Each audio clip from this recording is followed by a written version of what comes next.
interest, excite, bore, tire, all this T-I-R-E, tiring. Okay, so when this happens, you have to understand what's the difference. Because many students will still come to me and say, Jonathan, I'm interested in your classes. What is wrong with that? They use ing rather than ed. So you have to understand what is the difference between the ing adjective and the ed adjective. The ed adjective, listen, the ed adjective is always related to what you are going to, it's how you feel. Okay?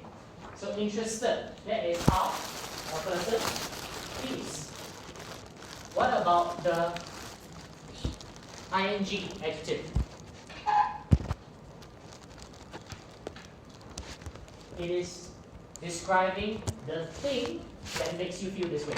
So I'm interested, ed always is how a person feels. But the ing, I'm interested in the movie. Why? Because the movie is interesting. Okay? The movie makes me feel interested. Okay? So the ing describes what makes you feel the ed. Okay?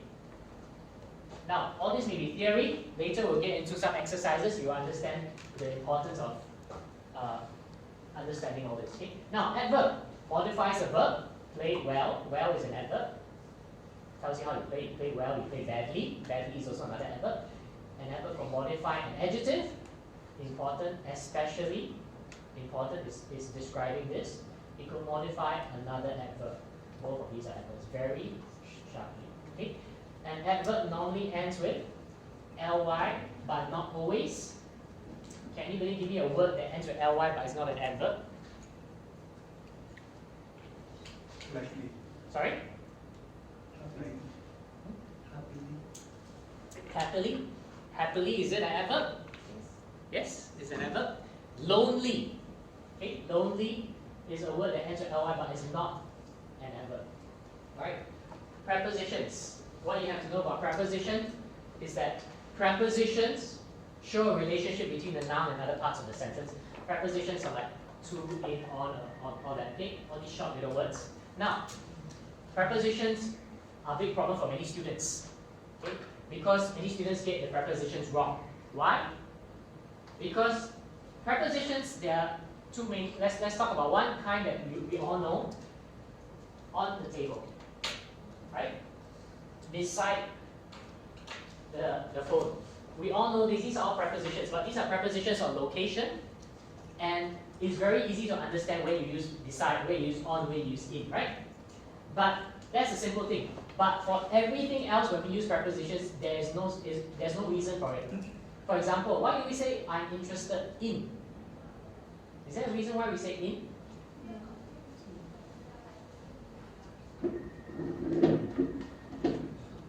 Is there a reason why you say in? Interested in?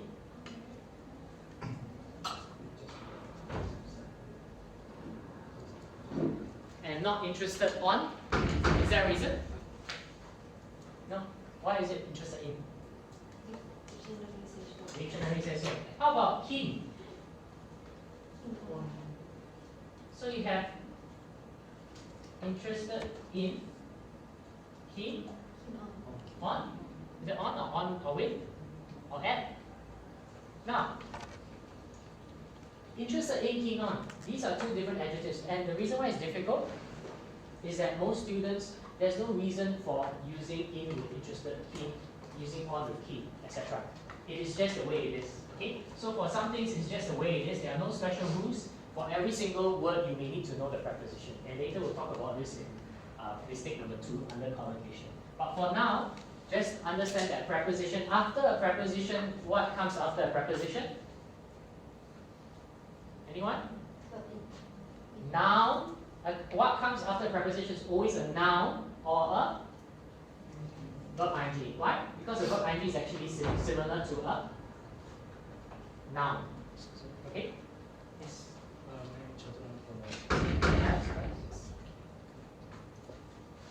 There's a seat over there.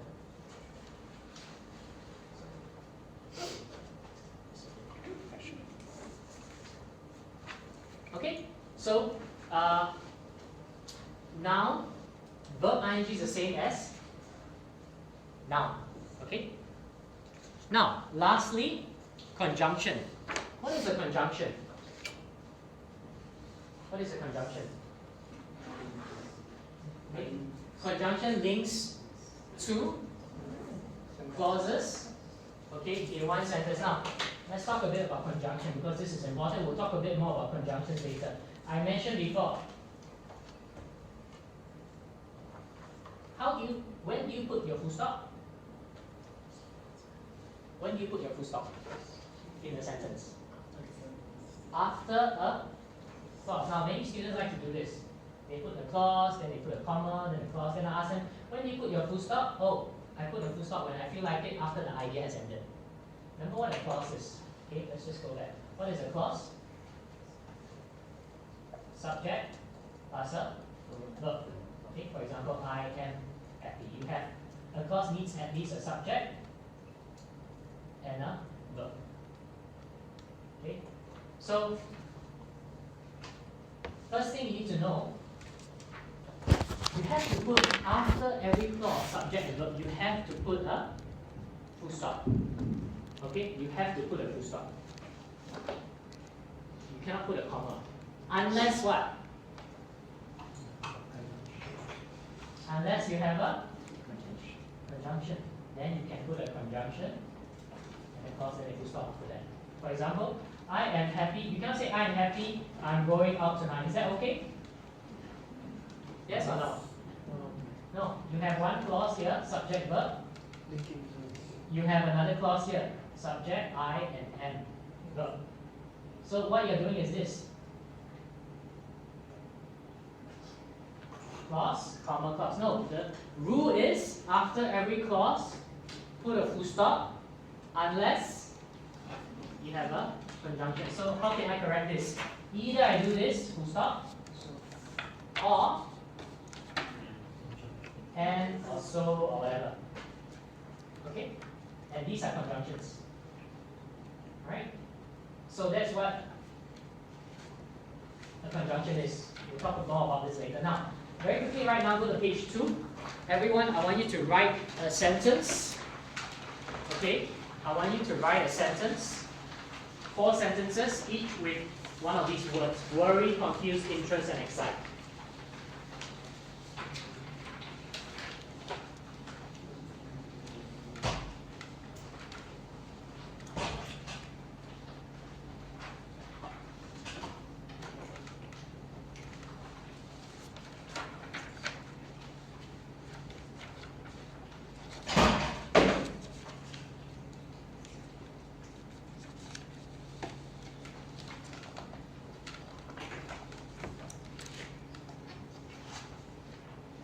I'm going to pass a piece of paper around. Can you write your name and pass it to this person?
Okay.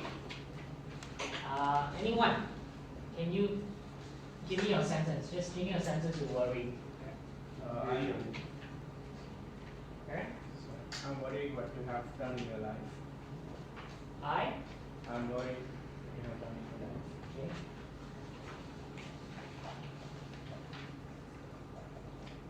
Anyone else? I'm worried since I'm not able to prepare upcoming exam. I'm worried since. I'm not able to prepare upcoming Is that right? I'm worried since. Is that right? Okay. Anyone else? I am worried for my upcoming IELTS exam.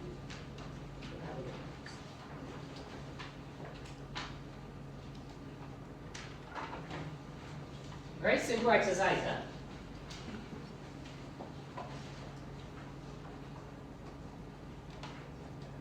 All three are wrong. Okay? All three are wrong. This has two mistakes, this has one mistake. Okay, so it's not so simple. Anyone else? Hold on. I'm worried about exams. I am. Worried about exams. How do you spell that? Exams. Possible. Okay.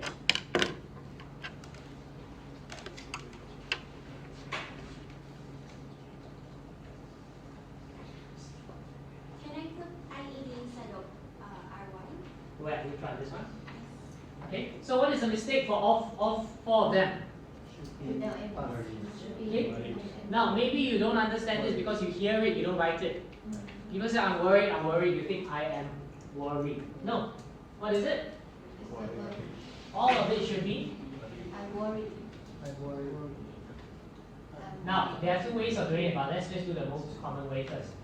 I am.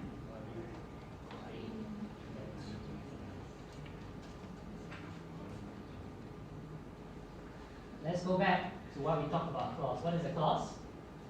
Subject plus verb. So just now, when you say I am worried, you have your subject, you have your verb, and then you have another verb. No, this one should be a. This one should be a. What is this? Adjective. Going back to what I said just now, one way of using an adjective, or making an adjective, you have a verb and then you put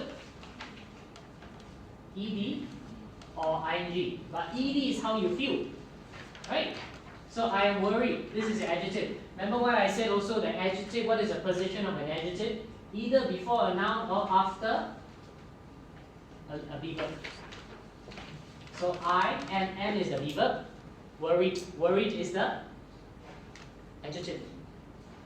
Okay.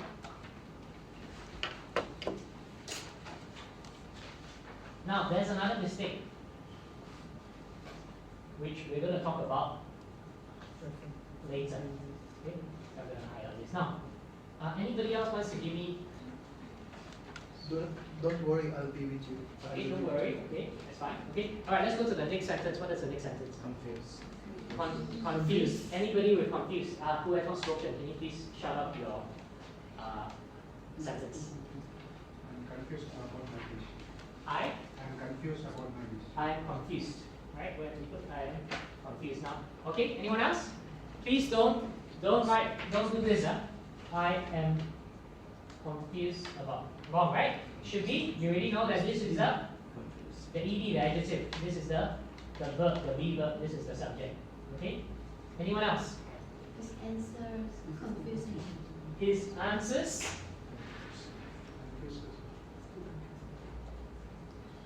that right? Okay. Anyone else? She is very confused about maths and science. She's confused. Okay, same thing. Okay, so nothing wrong with that. I'm going to write it down. Okay. So confused. A lot of you are going to use this as an adjective. Please be verb before and the. Okay. Remember the ed adjective. What is it? It talks about how you feel. What is the ing adjective? What is it? Just now I said, what's the difference between an ed adjective and ing adjective? Remember? What is the difference?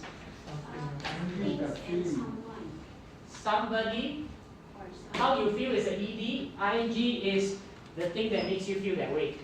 So I'm confused.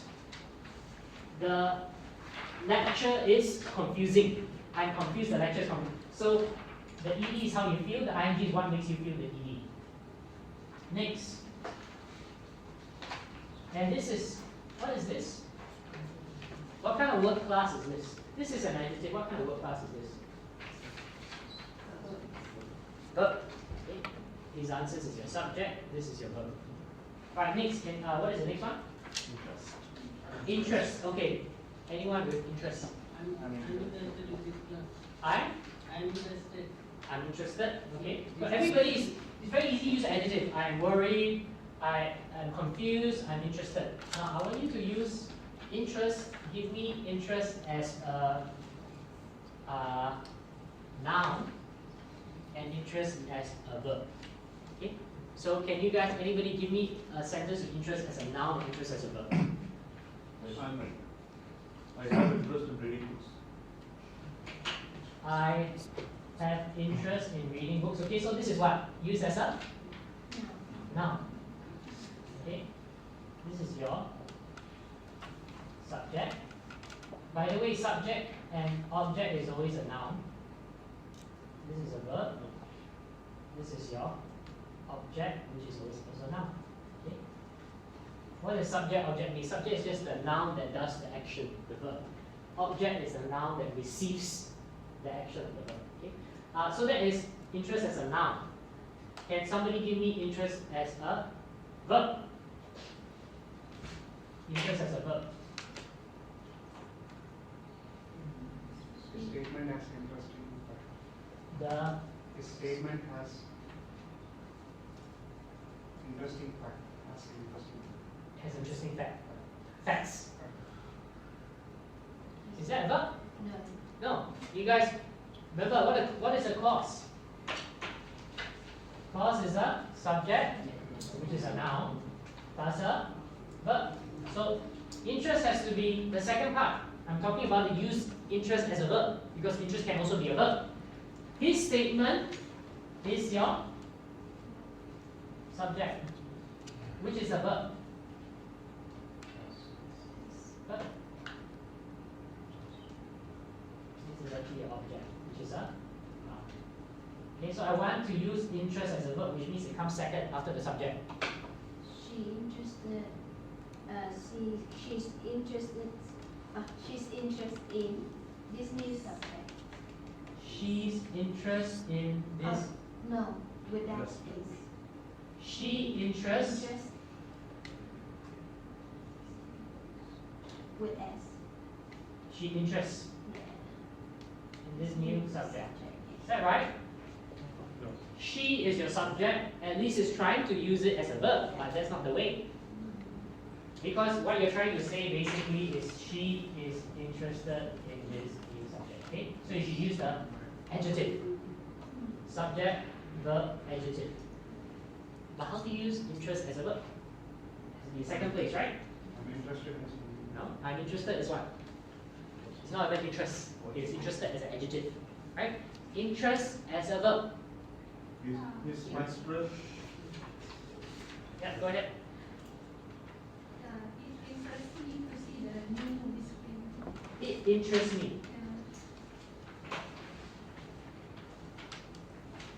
Let's put it this way. This is the way you should be saying. The movie screen interests me. Or something interests me. Okay? So the subject is the thing. Okay? The thing that makes you feel. The thing that interests you. Okay? So interest is a verb. Something is interest. Something is the thing that makes you interested. Interest is the verb. Okay?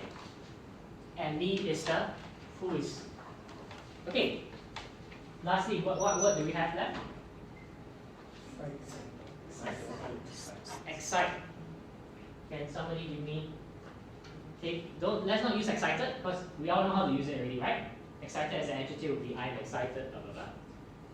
Okay, so give me a word with excite. Excite can be a verb, right? Excitement is the noun. So somebody give me excite as a verb. Excitement as a noun. Tonight, the firework events excites the little girl. The firework Events. event. The fireworks, Events. just the fireworks, excite Excites the little girl. the little girl. Okay, so same thing again. Something. What is the thing? Who? What is the thing? Who? Okay, so that's how you use the verb now. Give me it in a noun. Excitement.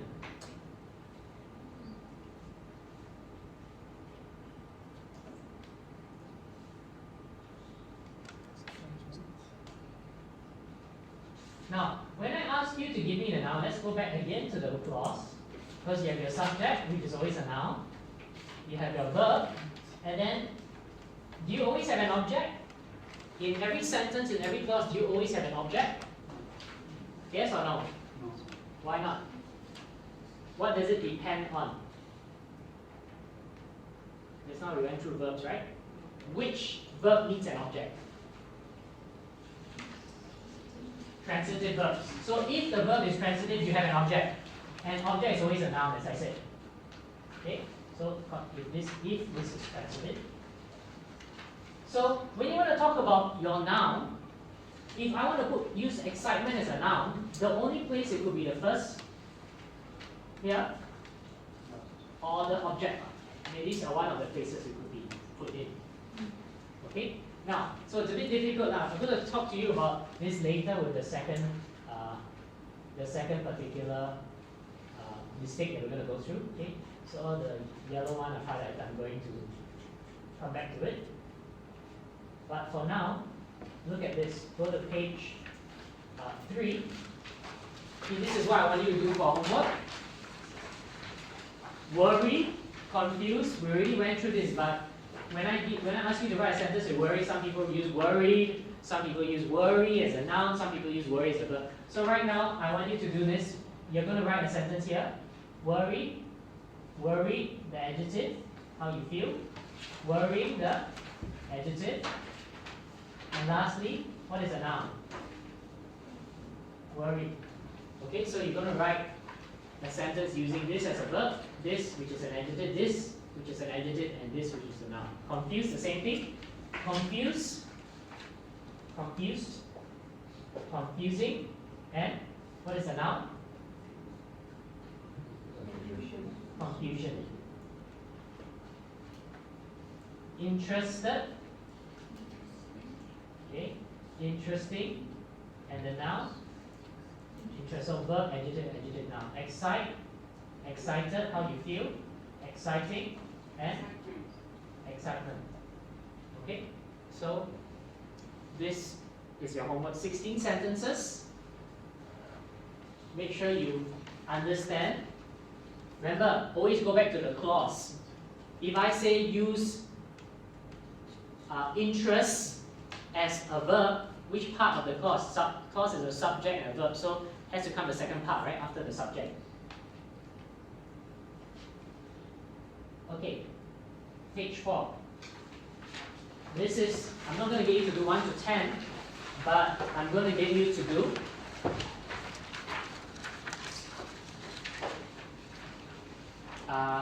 I'm going to get you to do 1 to 3.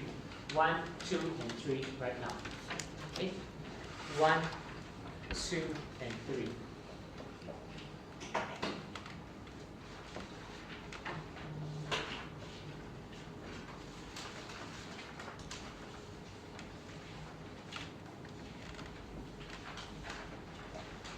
So just correct 1, 2, and 3.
Okay, let's do the first one.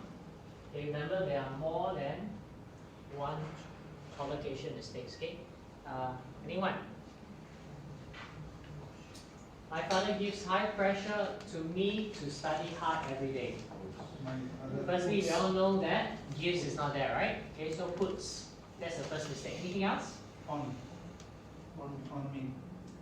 Pressure on me. Where did you find that out? Is it Macmillan?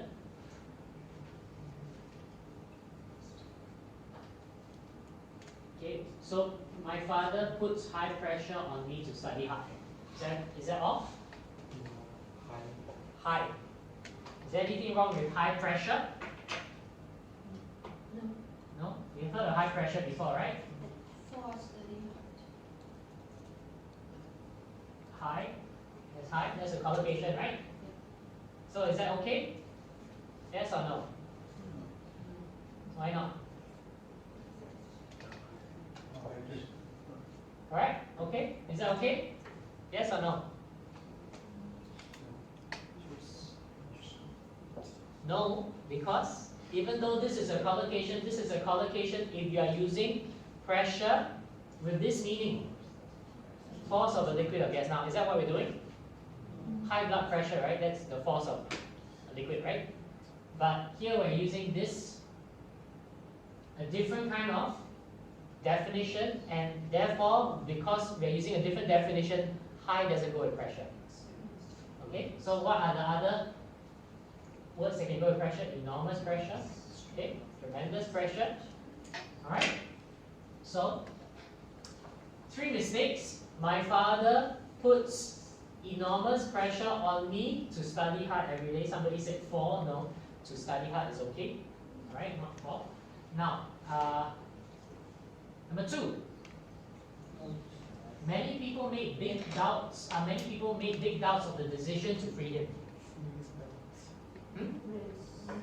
So, do you make doubts? No. You go to Osdick, raised. Okay, one of them could be raised. What else? Had. Big doubts, okay? Any other mistake? So the verb is wrong. Had or raised. What is there any other mistake? Big doubts. Big is the adjective. Is that okay? Big doubts? So what did Osdick say? Serious doubts. Okay? So many people had serious doubts of the decision to free him. Is that all? Lastly is the preposition. Many people have serious doubts. What is the preposition? About. Okay, you go to doubt, go to Macmillan, you will see the preposition. Remember, preposition you can just go to Macmillan. The rest you can go to Osdick. Right? So you have 3 mistakes again. Many people had serious doubts about. Adjective mistake, verb collocation mistake, and preposition collocation mistake. Okay? Number 3. This policy did a negative impact with the economic growth of the country. Sorry? What is the mistake? Did. So, verb, you did impact. No, what do you create? Just had. Okay, that's the best. Has had. Okay, had. Okay. This policy had a negative impact with the economic growth of the country. Any other mistake? Impact, a preposition mistake. Impact on. Okay, not with, but impact on. Okay? 4 to 10. Go back and do it for homework. Word patterns. Okay? Now, one thing about collocations comes under vocabulary. Word patterns also come under vocabulary. The problem with with collocations is you realize that every single word has a different collocation, right? You cannot memorize a rule and apply it to all the words. If you don't know the collocation, what do you have to do? You can check the dictionary. Okay, collocations dictionary. And they're all different. Every word may have different collocations. Okay? So there's no special rule that you can memorize. Same for word patterns. It's unlike grammar. When I say that for grammar, you have certain rules that you can memorize, like subject verb agreement. Later we'll talk about it. If you're using he, she, or it in the present simple, you take the verb takes an S. There's a rule that you memorize, you apply, it's always the same, right? But for collocations and word patterns, there's no special rule you can memorize and apply all. You have to go to the dictionary. Every single word could have a different combination, different collocation, and also every single word could have different word patterns. Now, let me just go through this. Okay, what do I mean by word patterns? We're going to talk about this. I want you to quickly go through this. Okay, I'll give you about 3 or 4 minutes. Alright, there's another, see if there's any mistake for each sentence and correct it. This is to do with word patterns. This is not collocations anymore. I'll talk about word patterns after this.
One more minute.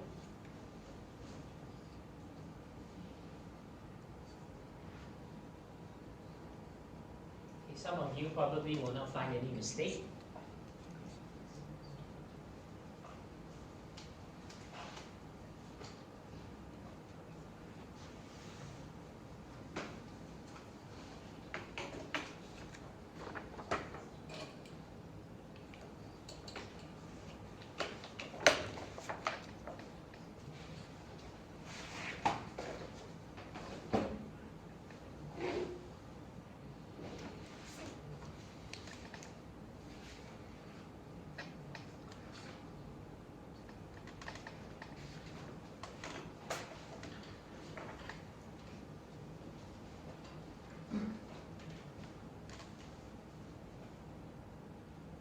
Okay, now I'm not going to go through this. I'm going to go through some of it when as I teach you this section. Okay, but let's turn to page 8. Right, we're going to talk about word patterns. Now, many students probably will not know that certain words have different patterns. Okay, let's talk about the various patterns. Now, look at this. I like doing this. I like to do this. Okay, so after like you can say doing or to do. These are different patterns. The first pattern is what I'm going to call the verb ing, do plus ing. The second pattern is what is going to be what I call to plus base verb. To plus base verb. What is the base verb? The base verb is the verb which is the main form of the verb. When you go to the dictionary, do you look up doing? No. Do you look up does? Do you look up did? No, you look up do. Okay, this is the main form. So that's what I call base verb. Okay, so doing, as you can see, after the verb like, you could put doing, the verb in ing, the pattern, or to plus the base verb. So you can say I like doing this. You can say I like playing this. You can say I like to do this. You can say I like to play this. Right? We all know this. Is there a difference in meaning? No. It means exactly the same. Okay? But you just have two patterns that you can use. It doesn't really matter which one you use. Now, let's go to, okay, so as I put here, I like the verb ing or to plus base verb. Let's go to the bottom of the page. I enjoy. Now, the word enjoy, the verb enjoy, is similar in meaning to the verb like. But look at this. Can you say I enjoy doing this? Can you say I enjoy to do this? Okay? Some of you will know that you can't say I enjoy to do this because this is wrong. You just don't say it. You can say I enjoy doing, but you cannot say I enjoy to do. Now, why is it that I like? You can use both patterns, whereas enjoy you can only use doing the verb ing pattern. You cannot use the to plus base verb pattern. Alright? Okay, why is it so? The reason is just it's like that. Okay? There are certain words with certain patterns that you have to understand. Not all verbs will use the same pattern. Okay? So this verb or this noun or this adjective could use different patterns. Okay, so you have to understand the patterns. Okay, simple words and verbs like and enjoy, we all know the pattern because we hear it so often. But some other verbs maybe or even words may be a bit more difficult because we don't hear it or read it or listen to it so often, right? And we are not sure what pattern it is. When we are not sure what pattern it is, now most of you have been to came for my writing class last week, right? Okay, most of you here have come for my writing class. For those of you who have not, you will do it on 18th of September. But remember I asked you about encourage and discourage, remember? And I think most students, and most of my classes, most students got the discourage. Remember discourage? How do you use the word pattern for discourage? How do you use discourage? Discourage as a verb. Who was here last week? Remember? Sona. Discourage someone from doing. Discourage someone from doing. But a lot of people, when I asked you to write the sentence, you said, my father discouraged me to migrate, right? Remember the sentence? You did not say, my father discouraged me from. Okay? Why? Because you use a common pattern that you are familiar with, and you just take it and you use it for this word discourage. Encourages uses a pattern, which we'll go through later, and discourages uses a different pattern. You cannot just say, oh, I'm familiar with this pattern, I'm going to use it, and it's going to be correct. No, every word may have different patterns. Now, I'll talk about that later, encourage and discourage. But so it is important to understand the pattern. It is important to know which pattern to use. Where do you know which pattern to use? Just now for qualifications, you went to OSDIC. For patterns, you go to a normal dictionary. Now, when I say a normal dictionary, I mean a normal advanced learner's dictionary. Not those small dictionary, but those big ones. Okay, those ones that nobody wants to buy. Okay, because it's too big and heavy. But you don't have to buy it because you can go online. MacmillanDictionary.com is a dictionary I always use. You can go to Longman, you go to Cambridge, Oxford. They have their advanced dictionaries online. Okay, so you don't go to a small dictionary because a small dictionary only gives you the meaning and the definition. I don't need to teach you guys the meaning or the definition because you know most of the meanings and definitions of the words. What you guys don't know is what pattern and how to use the word. Okay? So you go to a good dictionary, they don't just tell you the meaning and definition, they tell you the pattern. So like if you go to MacmillanDictionary.com, this is taken from there. Like doing, like to do. See, the dictionary tells you the pattern. Right? Like doing, like to do. See? Verb ing, to plus base verb. But when you go to enjoy, it only shows doing. Right? because you won't show enjoy to do because you cannot use that pattern. Right? So now let's go to page 10. So I'm going to first talk about the 3 common patterns for verbs, adjectives, and nouns. Okay? 3 common patterns.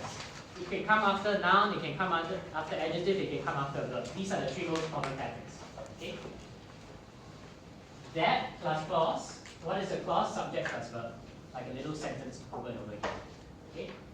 To plus base verb. So after a noun, adjective, verb could be a to plus base verb.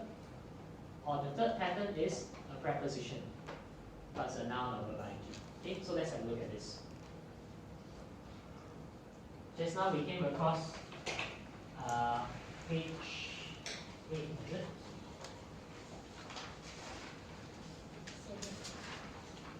7. Okay, 7 we came across 10 sentences. What was the suggestion?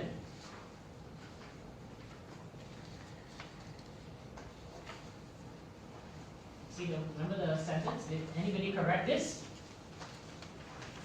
The suggestion to go to the cinema was good.